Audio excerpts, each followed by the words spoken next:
Azit, and Aloha.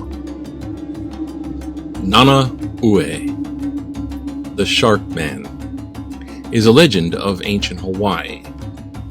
It has been portrayed in anime and DC comic film as King Shark and other commercial interpretations of Nana'ue. But those aren't the actual ancient Hawaiian legend of the Shark Man. This is a tale of Nana'ue, the Shark Man, as it was portrayed by Emma Nakuina. A little about the author. Emma Kylie Metcalf Beckley Nakuina was a lady that was born March 5th, 1847 and died April 27th, 1929. She was, Emma, one of the early Hawaiian female judges. She was a curator, she was a cultural writer, and she is most really known for being a supporter of women's suffrage movement in the early 1900s in the territory of Hawaii. Emma Nakuina was also a writer, and Emma Nakuina was also a judge in the territory of Hawaii and known as Hawaii's first female judge. In some of her writings, she collected some of the legends, and one was Nana'ue, the Shark Man. It was first published in 1889 and reprinted in 1915. Here we go. The legend of the Shark Man, Nana'ue. Kamoho Ali'i, the Shark King, or King Shark, of Hawaii and Maui, the islands, has several deep sea caves that he used to turn in as his habitat. There are several of these at the bottom of the Palisades, extending from Waipio towards Kohala on the island of Hawaii. A favorite one, Ko'amano, on the mainland, and another was at Mai'aukiu, the small islet just abreast of the valley of Waipio. It was the belief of the ancient Hawaiians that several of these shark gods could assume any shape they chose, the human form even, when occasion demanded. In the reign of Umi, a beautiful girl called Kale, living in Waipio, was very fond of shellfish and frequently went to Kuiopihi for her favorite article of diet. She generally went in the company of other women, but if the sea was a little rough and her usual companion was afraid to venture out on the wild and dangerous beach, she often went alone rather than go without her favorite seashells. In those days, the Waipio River emptied over the low fall into a basin, partly open to the sea. This basin is now completely filled with rocks from some convulsion of nature which has happened since then. In this was a deep pool, a favorite bathing place for all Waipio. The king shark god, Kamoho Ali'i, used to visit this pool very often to sport in the fresh waters of the Waipio River. Taking into account the many different tales told of doings of this shark god, he must have had quite an eye for human physical beauty. Kale, as was to be expected from a strong, well-formed Hawaiian girl of those days, was an expert swimmer, a good diver, and noted for neatness and grace with which she would lele kava, jump from the rocks into the deep water without any splashing of water, which would happen to unskilled divers and the awkward attitudes they would assume in the act of jumping. It seems Kamoho Ali'i, the king shark, had noted the charms of this beautiful Kale, and his heart, or whatever answers in place of it for with fishes, has been captured by them. But he could not expect to make much of an impression on the maiden's susceptibilities in propria persona. even though he was perfectly able to take her bodily into his capacious maw. So he must needs go courting in a more pleasing way, assuming the form of a very handsome man. He walked on the beach one rather rough morning, waiting for the girl's appearance.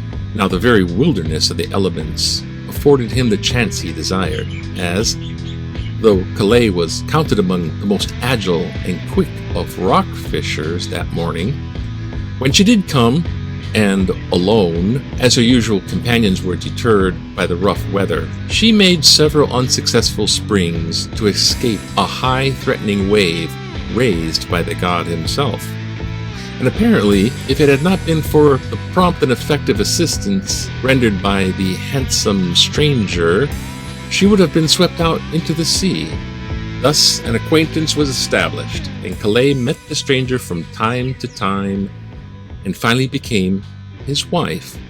Some little time before she expected to become a mother, her husband, who all this time would only come home at night, told her his true nature, and informing her that he would have to leave her, gave orders in regard to bringing up of the future child. He particularly cautioned the mother never to let him be fed on animal flesh of any kind, as he would be born with a dual nature, and with a body that he could change at will. In time, Kalei was delivered of a fine, healthy boy, apparently the same as any other child, but he had, besides the normal mouth of a human being, a shark's mouth on his back, between his shoulder blades. Kalei had told her family of the kind of being her husband was, and they all agreed to keep the matter of the shark mouth on the child's back a secret, as there was no knowing what fears and jealousies might be excited in the minds of the king or high chiefs by such an abnormal being, and the babe might be killed.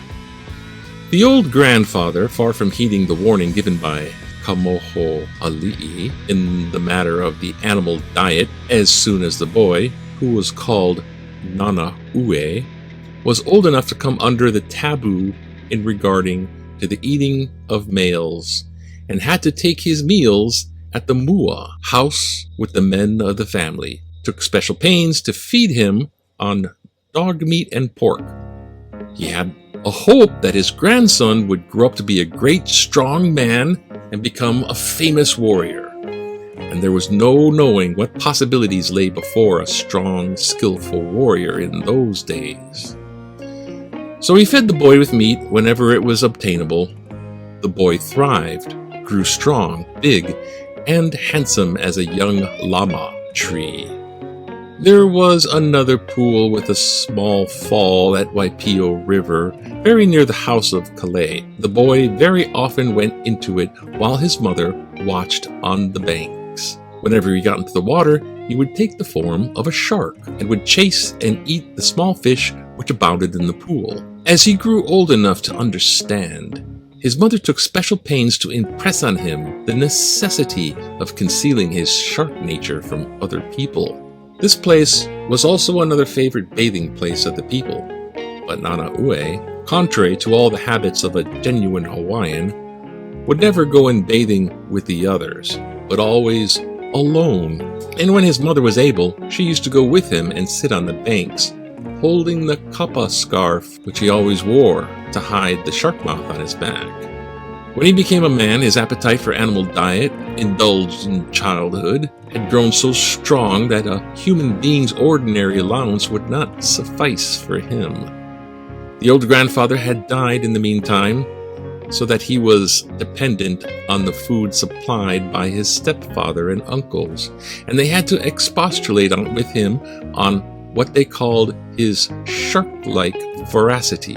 This gave rise to the common native nickname of Mono Ha'e, ravenous shark, for a very gluttonous man, especially in the matter of meat. Nana'ue used to spend a good deal of his time in the two pools, the one inland and the other opening into the sea. The busybodies, they had some in those days as well as now, were set to wondering why he always kept kihei, or mantle, on his shoulders, and for such a handsomely shaped, athletic young man, it was indeed a matter of wonder and speculation, considering the usual attire of the youth in those days. He also kept aloof from all the games and pastimes of the young people, for fear that the wind or some active movement might displace the kapa mantle, and the shark mouth be exposed to view. About this time, children and eventually grown-up people began to disappear mysteriously. Nana'ue had one good quality that seemed to redeem his apparent unsociability. He was almost always to be seen working in his mother's taro or potato patch, but not fishing or bathing. People going to the sea beach would have to pass these potato or taro patches, and it was Nana'ue's habit to accost them with the query of where they were going. If they answered to bathe in the sea or fishing, he would answer, "Take care, or you may disappear head and tail." Whenever he so accosted anyone, it would not be long before some member of the party, so addressed, would be bitten by a shark. If it should be a man or a woman going to the beach alone, that person would never be seen again, as the sharkman would immediately follow, and watching for favorable opportunity, jump into the sea. Having previously marked the whereabouts of the person he was after, it was an easy thing for him to approach quite close, and changing into a shark, rush on the unsuspecting person and drag him or her down into the deep, where he would devour his victim at his leisure. This was a danger to humanity which his king father foresaw when he cautioned the mother of the unborn child about feeding him on animal flesh, as thereby an appetite would be evoked which they had no means of satisfying, and a human being would furnish the most handy meal of the kind that he would desire. Nana'ue had been a man grown some time when an order was promulgated by Umi, king of Hawaii, for every man dwelling in the Waipio to go to Ko'ele work, tilling a large plantation for the king. There were, to be certain, days in the Anahulu, 10 days, to be set aside for this work, when every man, woman, and child had to go and render service, excepting the very old and decrepit and children in arms. The first day, everyone went to Nana'ue. He kept on working in his mother's vegetable garden to the astonishment of all who saw him. This was reported to the king, and several stalwart men were sent after him. When brought before the king, he still wore his kapa kihei, or mantle. The king asked him why he was not doing ko'ele work with everyone else. Nana'ue answered he did not know it was required of him. Umi could not help admiring the bold free-bearing of the handsome man, and noting his splendid physique, thought he would make a good warrior, greatly wanted in those ages, and more especially in the reign of Umi, and simply ordered him to go to work. Nana'ue obeyed and took his place in the field with the others, and proving himself a good worker, but still kept on his kihei, which it could be natural to suppose that he would lay aside as an encumbrance when engaged in hard labor. At last, some of the most venturesome of the younger folks managed to tear his kapa off, as if accidentally, when the shark mouth on his back was seen by all the people near. Nana'ue was so enraged by the displacement of his kapa and his consequent exposure that he turned and bit several of the crowd, while the shark mouth opened and shut with a snap and clicking sound that was heard, such as a shark is supposed to make when balked by its prey. The news of the shark mouth and its characteristic shark-like actions were quickly reported to the king. The fact of the disappearance of so many people in the vicinity of the pools frequented by Nana'ue, and of his pretended warnings to the people going to the sea, which were immediately followed by shark bite or by being eaten bodily, with everyone's surmise and belief that this man was at the bottom of all those disappearances. The king believed it even so, and ordered a large fire to be lighted, and Nana'ue to be thrown in to be burnt alive. When Nana'ue saw what was before him, he called on the shark god, his father, to help him. Then, seeming to be endowed with superhuman strength in answer to his prayer, he burst the ropes which he had been bound in preparation for the burning, and breaking through the throng of Umi warriors who attempted to detain him, he ran, followed by the whole multitude, toward the pool that emptied into the sea. When he got to the edge of the rocks bordering the pool, he waited till the foremost persons were within arm's length. Then he leaped into the water and immediately turned into a large shark on the surface of the water, in plain view of the people who had arrived, and whose numbers were being continually augmented by more and more arrivals. He lay on the surface for some time, as if to recover his breath, and then he turned over on his back, and raising his head partly out of the water, snapped his teeth at the crowd, who by this time completely lined the banks, and then, as if in derision or defiance of them, turned and flirted his tail at them, and swam out to sea. The people and chiefs were for killing his mother and relatives for having brought up such a monster. Kalei and her brothers were seized, bound, and dragged before Umi, while the people clamored for their immediate execution, or, as some suggested, that they may be thrown into the fire lighted for Nana'ue. But Umi was a wise king, and would not consent to any such proceedings, but questioned Kalei in regard to her fearful offspring. The grieved and frightened mother told everything in connection with the paternity and bringing up of the child, and with the warning given by the dread sea father. Umi considered that the great sea god Kamoho Ali'i was on the whole a beneficent as well as a powerful one. Should the relatives and mother of that shark god's son be killed, there would be no possible means of checking the ravages of that son, who might linger around the coasts and creeks of the island, taking on human shape at will, for the purpose of traveling inland to any place he liked, and then reassume his fish form and lie in wait in the many deep pools formed by the streams and springs.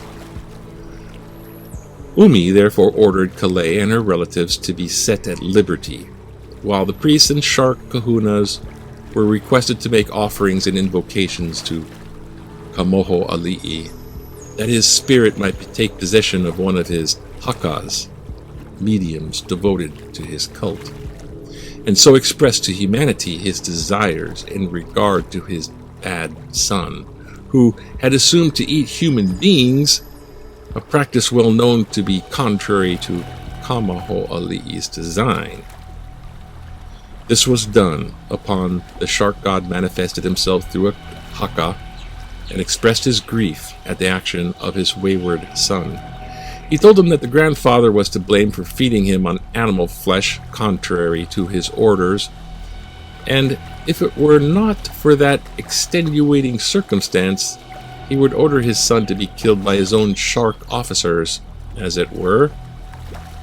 But as it was, he would require of him that he should disappear forever from the shores of Hawaii. Should Nana'ue disregard that order and be seen of any of his father's shark soldiers, he was to be instantly killed.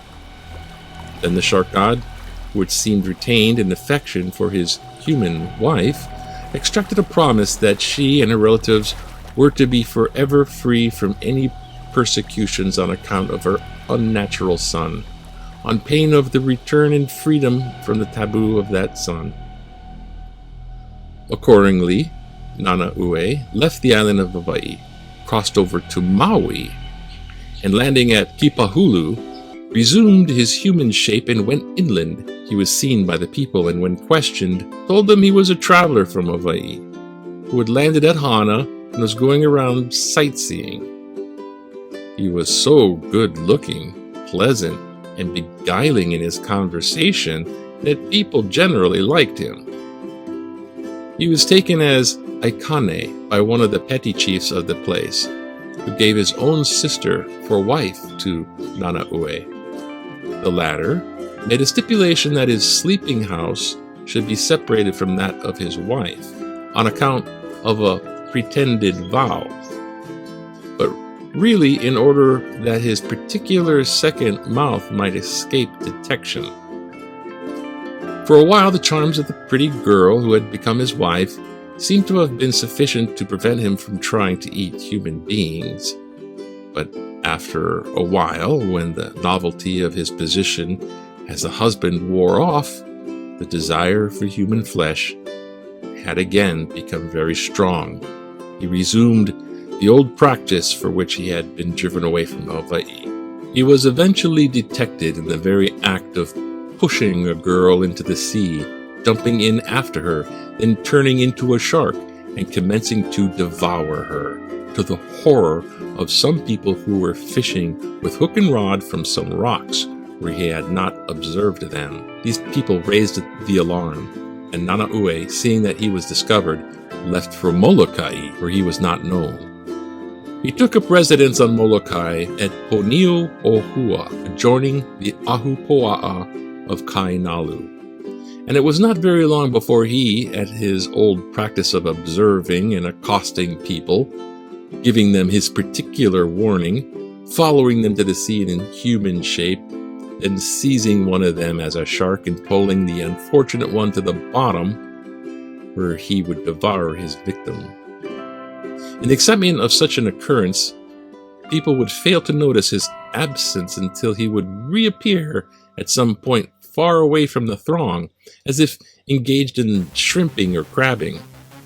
This went on for some time, till the frightened and harassed people in desperation went to consult Shark Kahuna, as the ravages of a man-eating shark had put a practical taboo on all kinds of fishing.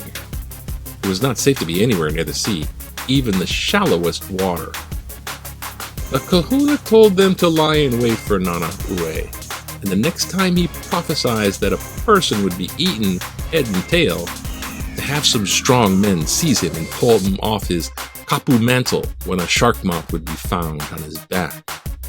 This was done, and the mouth seen, but the shark man was so strong when they seized him and attempted to bind him that he broke away from several times. He was finally overpowered near the seashore, tightly bound. All the people then turned their attention to gathering brush and firewood to burn him, for it was well known that it was the only by being totally consumed by fire that a man shark can thoroughly be destroyed, and preventing from taking possession of the body of some harmless fish shark, who would then be incited to do all the pernicious acts of man shark. While he lay there on the lowly sandy beach, the tide was coming in, and as most of the people were returning with faggots and brush, Nana'ue made a supreme effort and rolled over so his feet touched the water, when he was able at once to change into a monster shark. Those who were near him saw it, but were not disposed to let him off so easily, and they ran several rows of netting makai, the water being very shallow for quite a distance out. The shark's flippers were all bound by ropes with which the man Nana'ue had been bound, and this, with the shallowness of the water, prevented him from exerting his great strength to advantage. He did succeed in struggling to the breakers, though momentarily growing weaker from loss of blood, as the people were striking at him with clubs, spears, stone adzes, and anything that would hurt or wound so as to prevent his escape. With all that, he would have got clear if the people had not called to their aid the demigod Una, who lived in the mountains of Upper Kainalu. It was then a case of Akua versus Akua, but Una was only a young demigod and not supposed to have acquired his full strength and supernatural powers, while Nana'ue was a full-grown man and shark. If it had not been for the latter's being hampered by the cords with which he was bound, the nets in his way, as well as the loss of blood, it is fully believed that he would have gotten the better of the young local presiding deity. But he was fully conquered and hauled up on hill slopes of Kainalu to be burnt. The shallow ravine, left by the passage of his immense body over the light yielding soil of the Kainalu hill slope, can be seen to this day, as also the ring or deep grove completely around the top of a tall insulated rock very near the top of Kainalu Hill, around which Nuanua had thrown a rope to assist him in hauling the big shark uphill. This place was ever afterwards called Pu'umanu, Shark Hill, and it is so known to this day. Nana'ue was so large that in the attempt to burn him, the blood and water oozing out of his body put out the fire several times. Not to be outwitted in that way by the shark son of Kamoho'ali'i, Unauna ordered the people to cut and bring, for the purpose of splitting into knives, bamboos from the sacred grove of Kainalu. The shark flesh was then cut into strips, partly dried, then burnt, but the whole bamboo grove had to be used before the big shark was all cut. The god Moho'ali'i, another form of the name of the god Ka-Moho'ali'i, father of Unauna, was so angered by the desecration of the grove, or more likely on the account of its use to which it was put, that he took away all the edge and sharpness from the bamboos of this grove forever. And to this day, they are different from the bamboos of any other place or grove on the islands. In this particular, that a piece of them cannot cut any more than any piece of common wood. And that's the legend of Nana'ue, the man shark, son of the king god shark, Moho'ali'i. Ali'i being chief. So he went from the big island of Hawaii to Maui, to Molokai, and there was his end on Molokai, the island.